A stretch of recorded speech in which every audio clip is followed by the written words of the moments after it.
compléter encore son record. Allez, ça va partir là. Attention. À l'extinction des feux, ce sera parti. C'est chose faite. Ah, il est et bien Yvan parti Muller derrière. qui sort bien une nouvelle fois. Michelis aussi. Mais qui est parti derrière. Oh, il est mieux parti que Vernet, Yvan. Ah ouais, ça c'est bien Et déjà. peut-être que Yann est relâché. On va voir ça au premier virage. Il est à l'intérieur, Yann est à Bon, ça l'extérieur. va être chaud, patate. Avec Norbert Michelis, Yvan Muller collé à Roboff. Ça passe. Oh non, une Alpha qui est allée en travers. Heureusement, il s'est repris. Ça devrait être Luigi Ferrara. Et maintenant, le premier freinage de Lisbonne avec Vernet qui a déjà dépassé tout le monde. Fred Vervisch en dérive avec Timo Scheider. Terminé pour eux deux. Et Yvan Muller a perdu des places. Jean-Carl Vernet est parvenu à l'aspiration. Alors repassé, il est 5e. Oh, c'est chaud. Hein. Mais ça a été moins chaud que de tout à l'heure. Oui, en tous les cas, tout le monde a survécu quasiment à ce premier virage, à part Vervisch, vainqueur de la deuxième course, et Timo Scheider, deuxième. Ouais. Mais Guerrieri a pris le dessus. Hein, Guerrieri est en tête. Devant Vernet 3. Vernet 3, Michelis 4 et Yvan Muller seulement 5e. Vernet peut gagner la course. Hein. S'il colle dans la ligne droite. Il faut qu'il revienne ouais, le plus vite possible. Mais Yvan, il faut aussi qu'il... Tarquini 11e. Et Tarquini 9e maintenant. 9e. Ouh là là. Ouais, donc là, ça devient plus compliqué. 9e place pour Gabriele Tarquini après évidemment l'abandon de Vervisch et Scheider. Il manque Benani, il manque du monde quoi. Nathanaël Berton 12e, Aurélien Panis 13e, John Philippi 14e. Ouais, il manque Benani, non? Tu dis pas de bêtises. Ouais, c'est possible. Et pour le moment... Ouais, Michelis, il gêne Yvan. C'est ce qu'on devait... Ouais, regarde. Et il va falloir essayer de le dépasser. Ouais. Il va falloir se débarrasser du bouchon Michelis rapidement. Est-ce que ça va être possible avec deux voitures qui ont probablement... Il faut qu'il soit bien l'aspi. Une aéro identique et un moteur quasiment identique. Mais il me semble avoir vu que les vitesses n'étaient pas tout à fait les mêmes entre la voiture de Michelis et celle d'Yvan Muller. Pour une raison que l'on ignore, hein. Pourtant on a à la base deux voitures identiques avec un moteur identique. Guerrieri en tête, Roboff derrière, et est-ce que Jean-Carl Vernet va revenir à l'aspiration? Ça c'est la lutte pour le podium et la victoire. Il va revenir. Il va revenir. J'en suis persuadé. Yvan Muller à l'aspiration, lui derrière Norbert Michelis. Il revient, mais est-ce que c'est suffisant? Voilà, s'il sort bien du premier droite, ouais, il peut. Il faut passer Mandarin. Et il n'est pas suffisamment prêt. Les autres, ils sont partis surtout. Il n'est pas suffisamment prêt. Il faut se jeter, hein. De toute façon, il n'a pas le choix. Et Roboff aussi. Il sent bien qu'il va devoir se jeter, je crois. Ça, cette lutte-là, elle va être intense aussi jusqu'au bout. Hein. Ouais, entre Guerrieri, Huff et Vernet. Et puis pour le moment, derrière, avantage toujours à Michelis. Tarquini est derrière Tchekon. Oui. Pressant. Mais Tarquini est mieux parti que Ted Bjork. Hein. Bjork ne sera pas parvenu à jouer le rôle de coéquipier qui aurait fait tant de bien à Yvan Muller.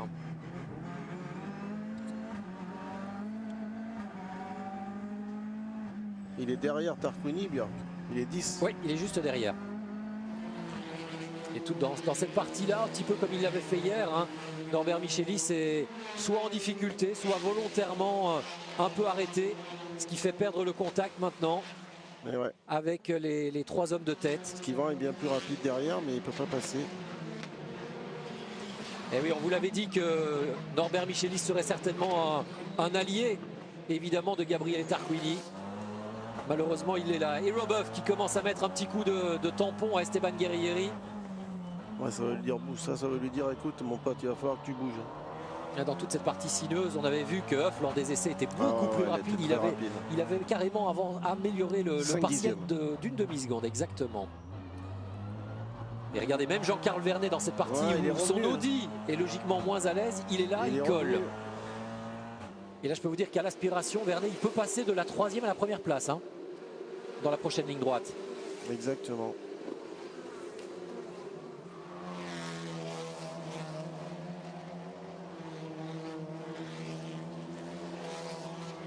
arrive au virage du pêcheur, le fisherman. Et puis maintenant la longue ligne droite avec ces deux courbes. Et on va voir si l'audi de Jean-Carl Vernet. Ouais, Vernet va recoller. Tailleur, meilleur temps pour Jean-Carl. Ah non, maintenant c'est relâché. Non, il est un petit peu loin là. Curieusement, on n'a pas l'impression que ça aspire aussi fort.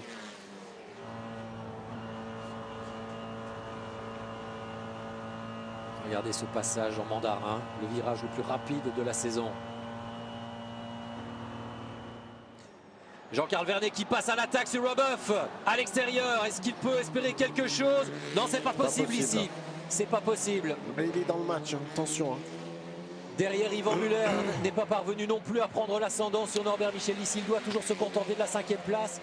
Et pendant un tour encore, il risque de perdre davantage de terrain. Ça, c'est Mehdi Benani. Ah oui, il a frappé Benani. Ouais. D'accord.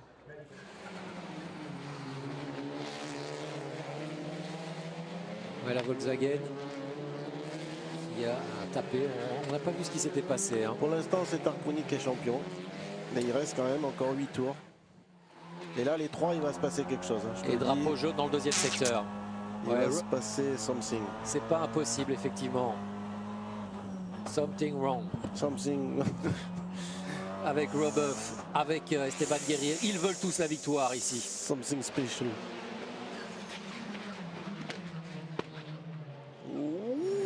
Il est chaud là. Ouais, il va s'énerver, hein, je te le dis, ça va s'énerver. Regardez, il est prêt à grimper sur la malle arrière d'Esteban Guerrieri qui du coup bouchonne un petit peu, hein, il bouchonne tout le monde. Et même Norbert Michelis, sans le vouloir, est en train de revenir un petit peu sur ces 3-là. Parce que Michelis, lui, pour le moment, il voudrait bien qu'Yvan soit loin. J'imagine que de toute façon, si Michelis devait se faire passer par Yvan Muller, il se laisserait aussi passer par Gabriele Tarquini. Hein. Histoire de faire gagner quelques points supplémentaires à son leader. Aurélien, il n'est plus là. Aurélien, il n'est plus là. Ah bah non, il est là.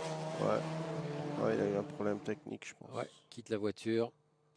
Dommage. Et safety car. Safety car parce que la voiture est à un endroit un peu dangereux. Vernet, là, il peut doubler. Aurélien, c'est une pièce mécanique cassée. Physio. Là, Vernet, il va y aller. Ah ouais, c'est sûr. Pour dépasser Roboff. Sûr. Et est-ce que Yvan Muller sera en mesure de faire la même chose sur Norbert Michelis?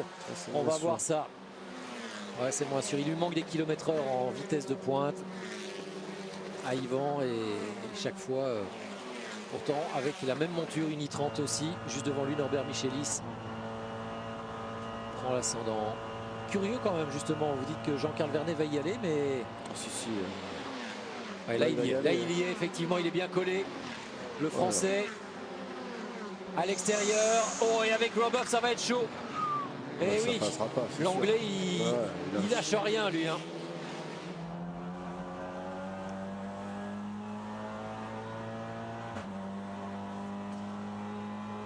Il n'a rien lâché. On a toujours Esteban Guerrieri.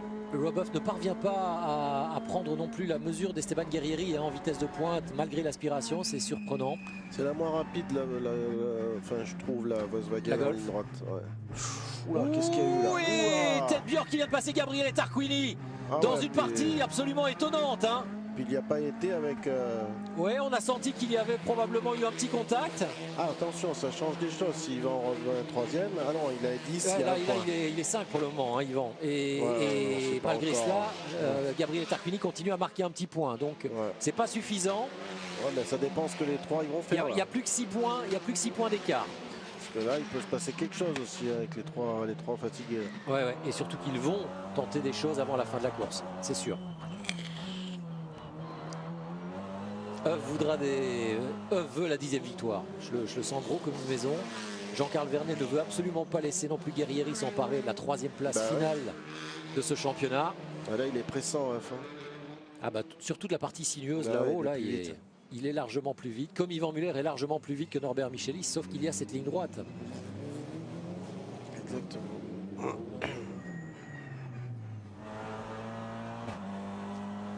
passe. Ça aurait été très intéressant de revoir la manœuvre effectuée par Ted Bjork pour passer Gabriele Tarquini. Hein.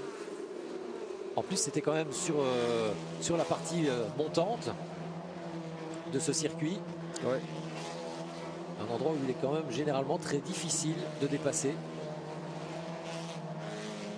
Mais Bjork l'a fait. Et ça, c'est important aussi dans la perspective du championnat des teams.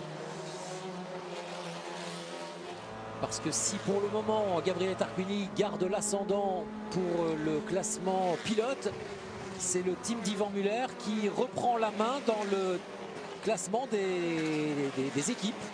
Oui, exactement. Il n'y avait que 3 points d'écart entre le BRC. Et regardez comme Guerrieri s'envole par rapport à eux dans cette ligne droite.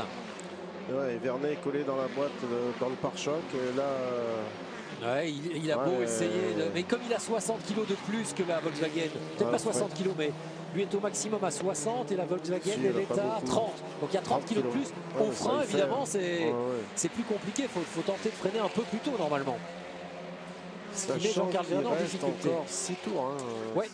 Ouais, là, on revoit il y a eu contact. Le contact qu'il y a pu y avoir entre Bjork qui s'est frayé un passage. Contact, mais vu que de toute façon, même quand il y a des boucheries, ils disent rien, donc je ne vois pas ce qu'ils pourraient dire. Enfin, tu vois. Ouais, ouais. Mais ça fait le charme du championnat aussi, hein, c'est que ça bagarre. Hein. Si on n'a que cette image-là, évidemment, c'est compliqué tu peux pas juger. D'estimer si ça a été vraiment si ça a été délictueux ou pas.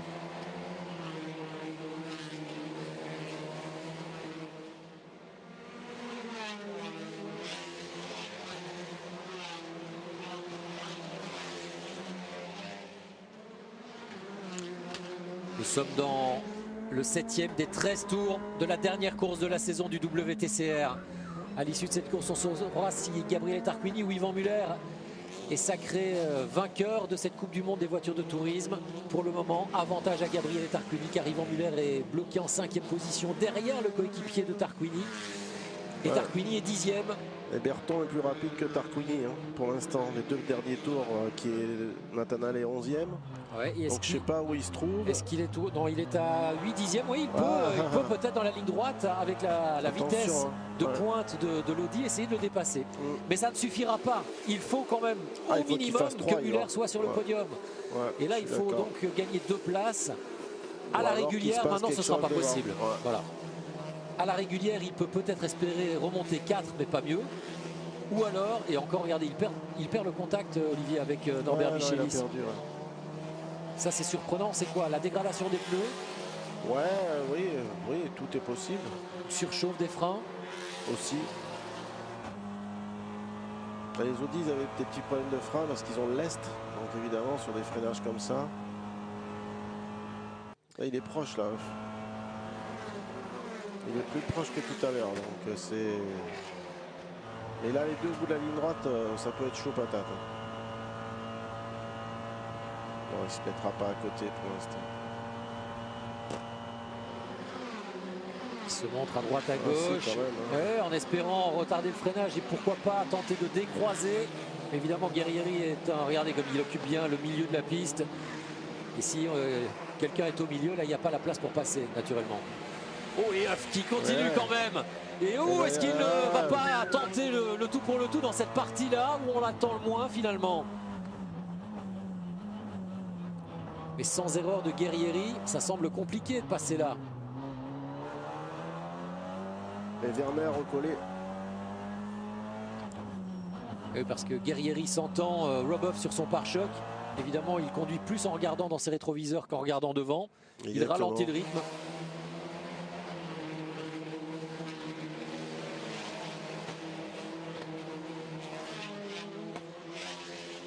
On vous rappelle qu'à l'issue de cette course, vous pourrez suivre toujours en direct sur Eurosport la Coupe du Monde GT sur ce même tracé de Macao.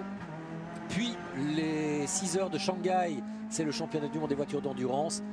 Et enfin, le championnat ou la coupe plutôt de Formule 3 sur ce circuit de Macao. Aussi, tout cela à vivre avec Adrien Paviot tout à l'heure et Olivier Panis. 6 points d'écart. Il faut qu'Yvan double Michelis pour espérer quelque chose. Il faut qu'il se jette à un endroit. Mais là, s'il peut, bien sûr. Il n'est pas suffisamment prêt. Puis dès qu'on arrive sur la partie la plus rapide, Michelis reprend l'ascendant.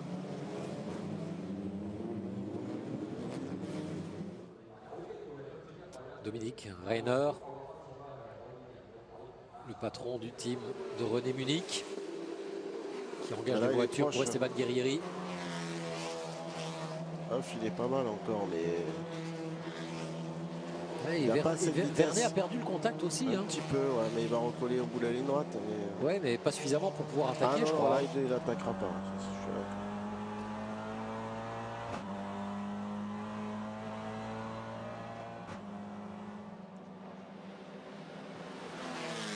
Ah là, je serais curieux d'être une petite souris dans l'habitacle d'Yvan Muller, par exemple. Voir ce qui se passe. Est-ce qu'il parle à son équipe? Est-ce qu'il se dit simplement des choses à lui-même?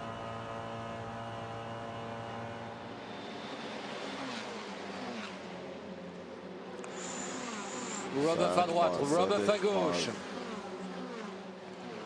Et bing, là la petite pichenette. Non, même pas, il est exceptionnellement propre, Roboff.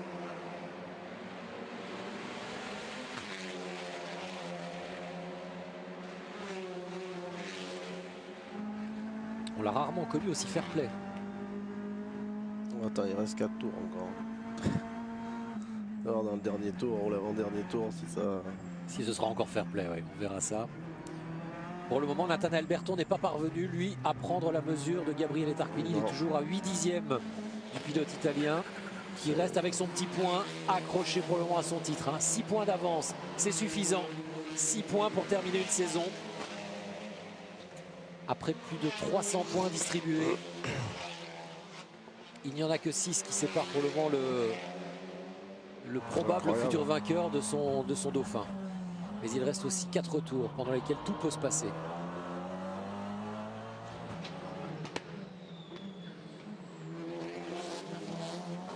Regardez, encore une fois, une petite touchette de Roboff sur Esteban Guerrieri. Est-ce que ça n'a pas tendance justement à propulser la Honda et ralentir la Volkswagen Golf?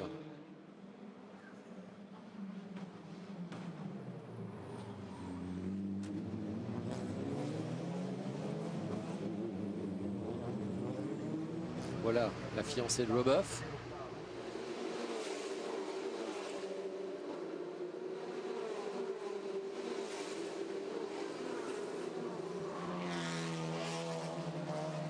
Ah, cette 4e place de Norbert Michelis, elle fait du mal à Yvan Muller pour le moment.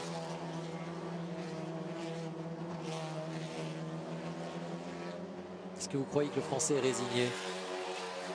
Résigné non, mais bon, après, s'il peut pas, il peut pas. Ouais.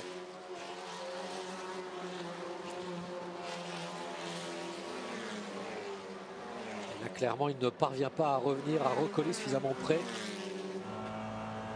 Il est 1 dixième plus vite.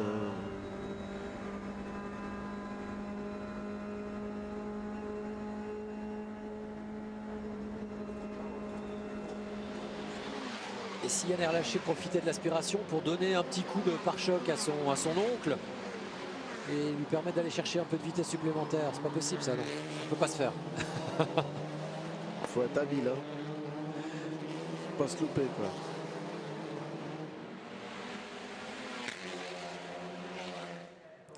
On est dans le 10e tour. Il en reste 4. Guerrieri toujours en tête devant Roboff et Jean-Carl Vernet. Esteban Guerrieri qui, grâce à cette première place provisoire toujours, est en train de terminer le championnat en boulet de canon et remonter sur la 3e marche du podium du classement final. Ce qui nous permettrait d'avoir au final donc 2 Hyundai et une Honda qui est pour le moment en train de venir griller la politesse à l'Audi RS3 de Jean-Carl Vernet. Allez, off, plante-lui un frein, quoi. Essaye. Ah, vous aimeriez que le Britannique aille chercher un 10e succès ici. Il a été très vite tout le week-end, il mériterait une victoire. C'est vrai. Oh là là, ça sort proche là. Ouais, le problème c'est qu'avec Guerrieri, il n'y a jamais la place pour passer. Ah, il prend toute la piste. Ouais. Bon, après c'est normal. Ah oui, il le fait intelligemment. Et si Vernet ne parvient pas à passer devant Huff, il va dire adieu à cette 3e place.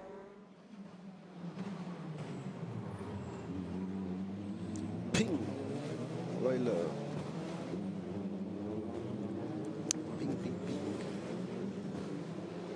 Tarquini qui pour le moment est très serein. Hein. Il assure un petit peu, vous le voyez, cette 10e place.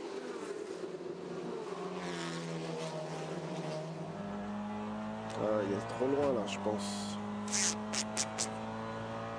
It's too late, too late. Allez, come on.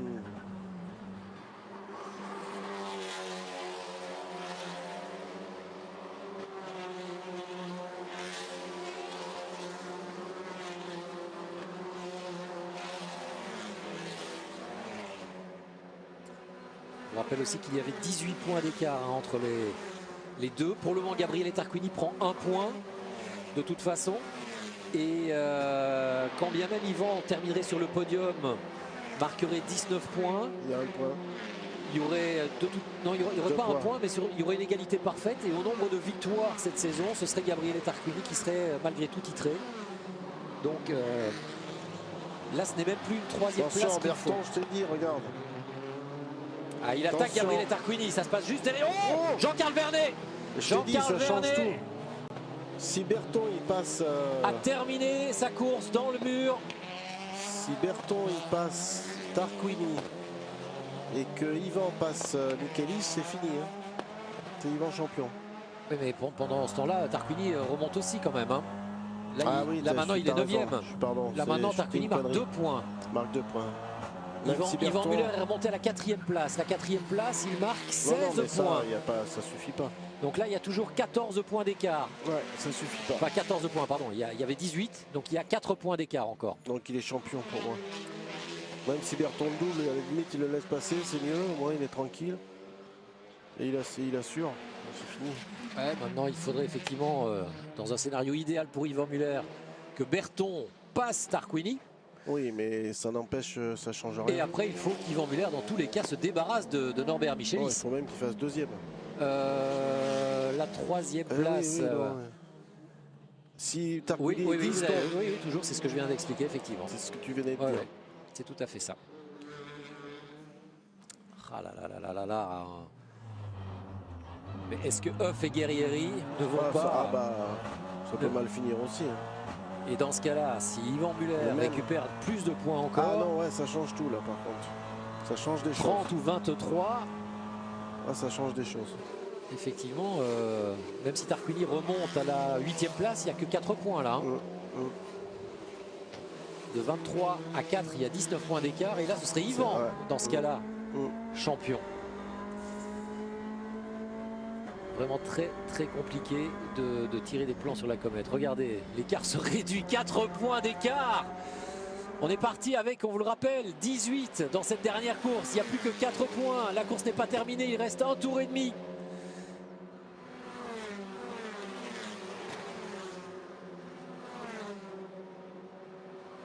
Guerrieri et Huff, qu'est-ce qui va se passer entre ces deux-là?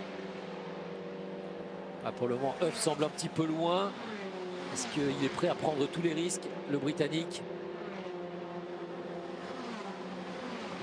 Mais Yvan ne se rapproche pas suffisamment de Norbert Michelis, de toute façon.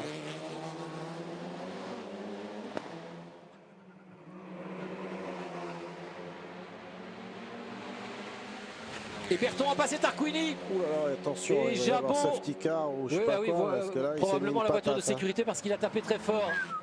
Le Hongrois de chez Zengo. La Cupra est complètement détruite. Ça se passe dans le 4e secteur pour le moment. Dans l'avant-dernier tour, si on pouvait ne pas sortir une voiture de sécurité, ce serait plutôt pas mal aussi pour que cette course se termine quand même bien. Ils n'ont pas trop le choix quand même. Oui, voiture de sécurité. Bah oui, la voiture était visiblement... Et puis là, ils peuvent pas rajouter un tour là. Non, c'est fini, on ne rajoutera plus de tours. Ça va finir sous safety car. Évidemment, ça fait pour le moment les affaires de Dominique Reiner et du team Allink.com, puisqu'Esteban Guerrieri est en tête et que la voiture de sécurité fait son apparition et que l'on risque de terminer la course comme ça. Et Gabriel est champion. Gabriele Tarquini, dépassé certes par Nathanaël Berton, mais qui est pour le moment au 10e rang. C'est pas terminé. Il l'a dépassé? Oui, Berton est passé. Oui. Hein. Mais, et ça fait 3 points, 3 points, regardez. Incroyable. Ah, le scénario. incroyable. 3 points d'écart, mais il est malin, Gabriel. Il a certainement aussi compté. Il sait que même si Yvan Muller était passé 3e au petit train, c'est tout de suite moins sexy. Là, il les relance pour passer l'arrière. Ils sont quand même chauds. La voiture s'est écartée, mais évidemment, le drapeau à damier qui s'abat devant la voiture d'Esteban Guerrieri. Bravo aux équipes de Honda, aux équipes de Honda Racing également, dont on a vu le patron William de Braquelaire. Et puis là, le point serré, parce que ça y est, cette fois-ci, il peut exulter enfin. Gabriele Tarquini est bien le vainqueur de la Coupe du Monde des voitures de tourisme. Et ça s'est joué à 3 minuscules points au terme d'une saison longue de 30 courses. 3 points et un titre merveilleux pour un pilote qui l'est tout autant. À 56 ans, Gabriele Tarquini est sacré champion du monde pour la 2e fois de sa carrière. Bravo. Bravo, effectivement. Il n'y a rien d'autre à dire. Ces deux géants se sont livrés un duel exceptionnel entre Gabriele Tarquini et Yvan Muller. Finalement, la pièce, parce que ça s'est presque joué, on est dans le temple du jeu, ça s'est presque joué à rien du tout. Mais la pièce est retombée du côté de Gabriele Tarquini. Et c'est donc bien lui qui va inscrire son nom au palmarès de cette toute première édition du WTCR. Esteban Guerrieri qui savoure aussi son succès qui lui permet de remonter sur la 3e place du podium du classement final de ce championnat WTCR, juste derrière Yvan Muller et derrière Gabriele Tarquini. Et le pilote argentin qui, avec Thiago Montero, sera certainement l'un des fers de lance de Honda la saison prochaine, car mon petit doigt me dit que Yann Erlaché devrait quitter le giron du constructeur japonais pour poursuivre encore sa progression. Et cette image d'un homme de 56 ans, passé par la F1, par le DTM, par le BTCC, par le WTCC, et qui exulte de joie encore aujourd'hui en décrochant ce nouveau titre mondial. Elle est belle. Elle est belle, Gabriele Tarquini, qui cette année aura quand même remporté la première course de la saison. On le rappelle, hein, c'est lui qui avait ouvert le compteur dès Marrakech. Il s'est imposé une 2e fois sur le circuit Moulay El Hassan avant de remettre le couvert sur l'Hungaroring. 3e victoire là-bas. Vainqueur sur le Slovakia-Ring également. Et enfin sur le circuit de Suzuka. 5 victoires cette saison, une saison pleine pour Gabriele Tarquini.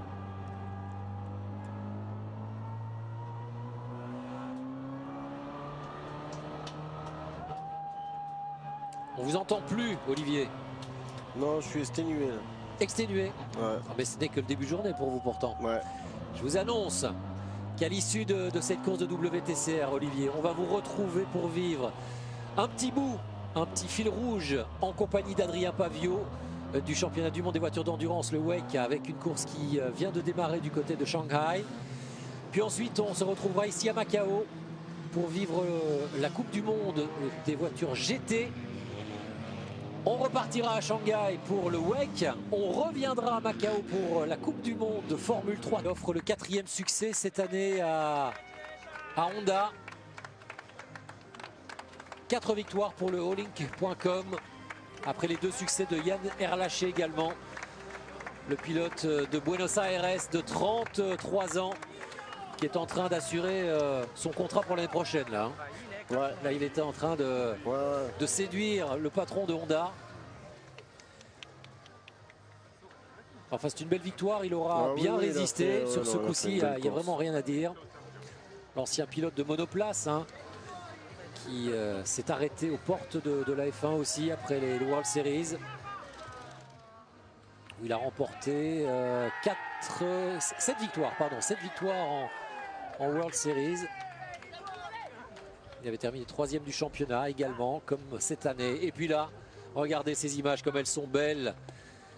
Des images de joie, d'amitié pour tout le team BRC, pour Gabriele Tarquini. Il est fou de joie et d'émotion, Dario Adamo. C'est le monsieur sur la droite, là. C'est lui qui a pris à bras le corps tout ce programme de développement Parce qu'avant Dario Adamo, il était chez Ijas Motorsport.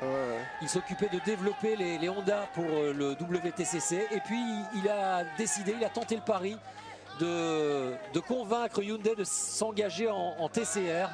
Et c'est lui qui a développé cette voiture avec bien sûr l'inégalable Gabriele Tarquini, l'expérimenté Gabriele Tarquini, qui aujourd'hui doit une fière chandelle aussi à Norbert Michelis, parce qu'il a vraiment été un pare-feu pour lui, pour empêcher Yvan Muller d'aller disputer la bagarre pour le podium. Beaucoup de respect entre tous ces pilotes bien sûr. Et je pense que Gabriele Tarquini, avec ses 56 ans et son palmarès long comme le bras, ne peuvent inspirer que cela.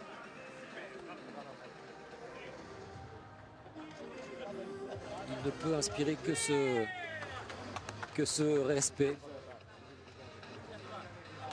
Et en plus, c'est un bonheur, vraiment, quand on est de l'autre côté de l'écran, à notre place, c'est un bonheur de travailler avec Gabriele Tarquini, qui est toujours accessible, qui est toujours souriant, disponible. Roboff très déçu de ne pas avoir pu accrocher un 10e succès sur ce tracé de Macao.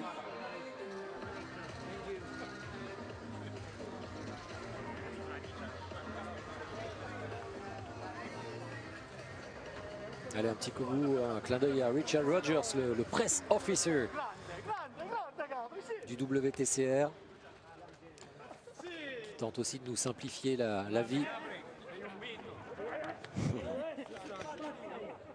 Et Tarquini, évidemment, qui congratule tout le team, tous ses supporters qui sont venus de sa région de Giulianova sur la côte adriatique. François Ribeiro, le patron du WTCR, et William de Watt-Keller juste à côté. Mais il a soif, il a très soif. Là, Esteban Guerrieri qui répond aux questions. Il est pas bien, je crois qu'il a un petit moment d'absence là. Beaucoup d'émotions. Et je manque de lucidité. Ouais, je crois qu'il a un petit malaise là. Il n'est pas très bien, Esteban. Terminer l'année en s'imposant à Macao, c'est un rêve, c'est un scénario fou.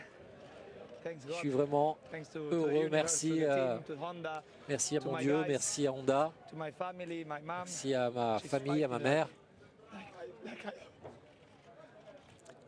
Ah, il est en train de craquer là. Also P3 in the title battle. Well done, Esteban. Yeah, I know. It's a shame for Vernet. Et il termine aussi 3e du championnat. Et un petit mot sympathique pour Jean-Carl Vernet.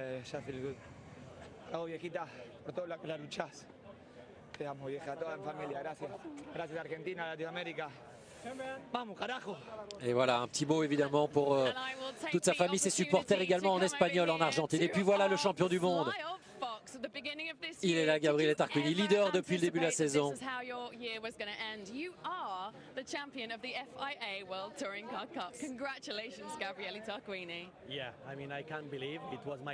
C'était mon rêve. J'étais sous pression à cause des erreurs que j'ai commises durant les séances d'essai. Mais j'ai pris un super départ. Je suis resté loin des problèmes et du chaos. Et au final,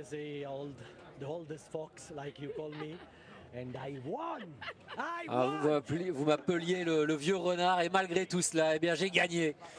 J'ai gagné.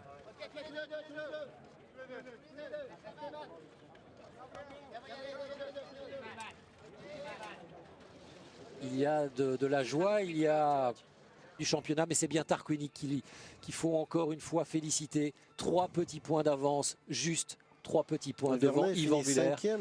Guerrieri 3e, Michelis repasse à la 4e place et Vernet, à cause de cet abandon, finalement termine 5e. Dommage avec Oriola. Dommage pour le pilote lyonnais, il méritait un petit peu mieux. Ouais, je suis d'accord. La suite du classement, 11e Aurélien Comte.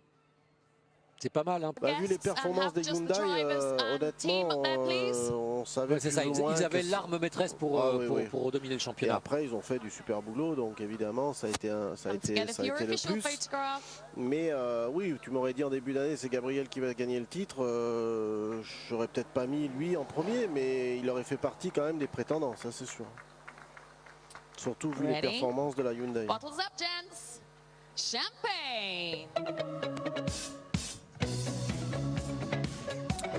Allez, Champagne, effectivement, pour Esteban Guerrieri, le pilote argentin de 33 ans, passé par Yvan Muller. Et pour son team, évidemment, Justine Monnier et Ted Bjork qui viennent entourer.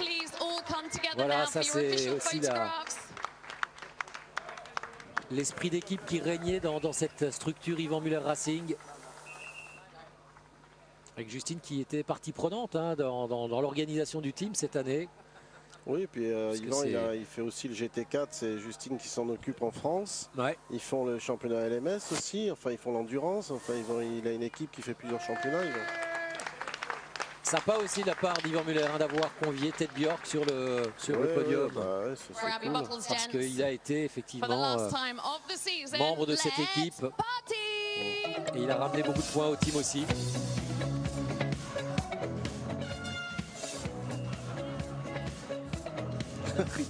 Ah ben voilà, effectivement. Petite douche au champagne.